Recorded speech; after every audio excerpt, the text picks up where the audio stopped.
Welcome back to another Tutorial Tuesday. Today we're going to take a look at how we can improve our lap times in ACC by analyzing and pinpointing our mistakes. First, we're going to drive a lap at Watkins, Glen and McLaren 720S.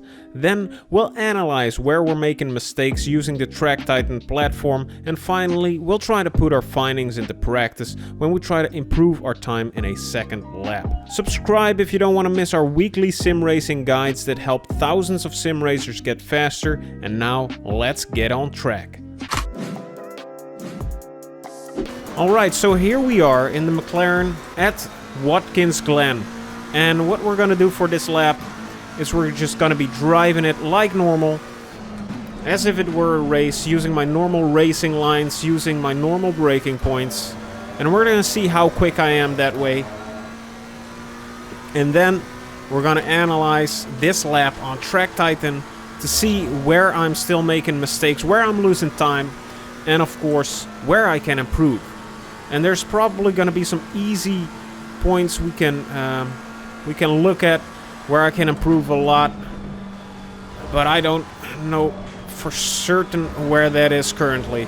I feel like this corner might be a big one, as I always feel like I'm not on the throttle as early as I can, but I feel like getting on the throttle earlier might make me overshoot that corner. Alright, this is going pretty good.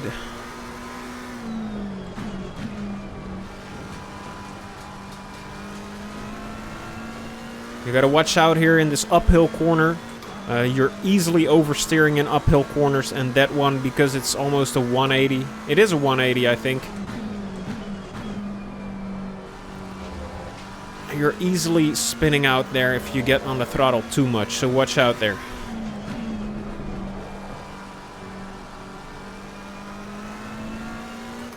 Alright.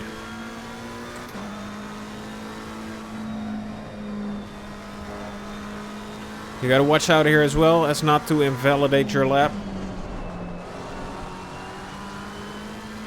Okay, and here we come. The lap comes to a close at a beautiful 147.95.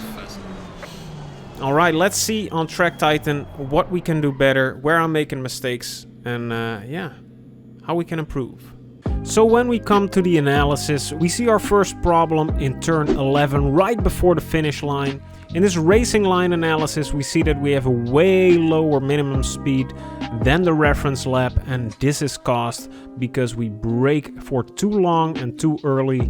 Also not following the right racing line here onto the straight, which makes us slower all the way down this straight. Now let's look at turn 1, where we see the same mistake happening again. When we look at the braking chart, we see that we get off the brake pedal too abruptly, not trail braking, so that's the focus of our next lap. Now when we take a look at the bus stop and the right-hander directly after it, we see that we're also losing a ton of time, and this is because, again, we're braking too early.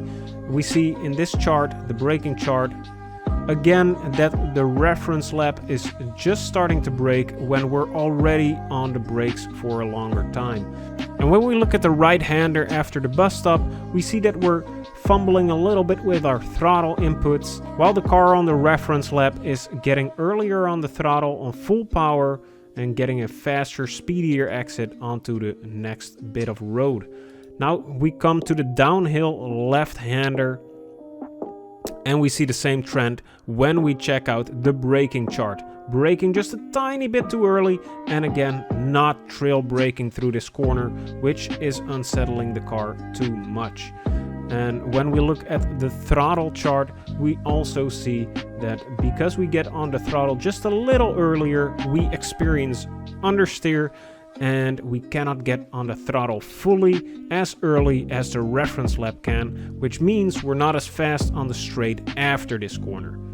Now when we look at this hairpin, we see the same thing again, braking too early and not really trail braking into the corner. And there's another huge mistake we're making here. When we zoom into the racing line, we see that the reference lap is braking into the corner while I'm staying on the outside and trying to hit a late apex, which is just a lot slower than braking into the corner.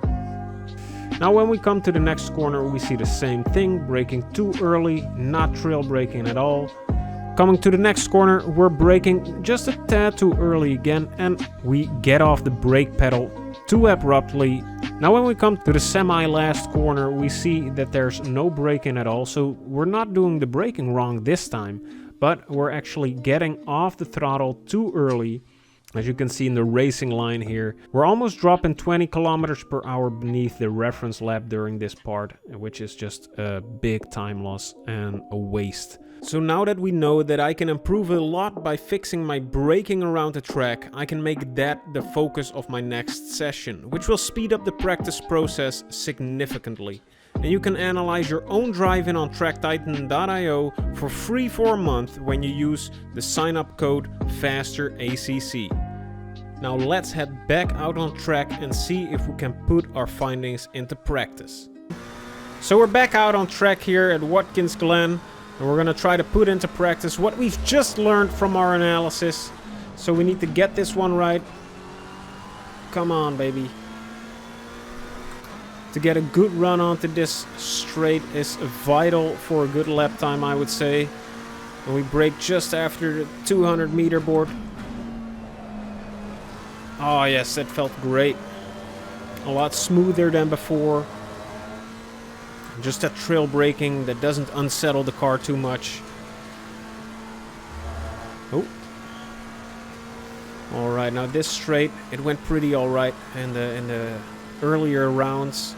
But now we gotta brake just a tad later. So around here, I would say. Alright, that feels good as well. Keep the minimum speed high here. And get on the throttle. And brake into this corner. Oh yes, that feels good. Early on the throttle, max speed everywhere, and brake into this corner as well. Don't try to take it too wide. Be patient on the throttle because you don't want understeer through these corners here. Now again for the next one, we just need to brake a little later. And be... Alright. That was good, I think. And be patient here as well, as we don't want understeer. We want as much speed here as possible.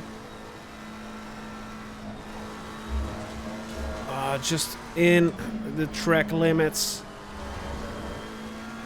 This is good. I feel good about this lap. What are we at here? Just a little faster than our previous lap. By quickly analyzing my lap on TrackTitan, I saved myself a bunch of time as I didn't have to go around the track looking for improvement by trial and error. I could immediately jump back into practice with my newfound insights and tackle the real problems I was having, instead of guessing what I was doing wrong. Now, I didn't gain seconds of lap time in my first lap after analyzing, but I definitely knew where I had to focus my efforts, and that is one of the most important steps if you want to get faster. So head over to TrackTitan.io and see how analyzing your laps can make you faster for free when you sign up using promo code FASTERACC. Thanks for watching, and we'll see you in the next video.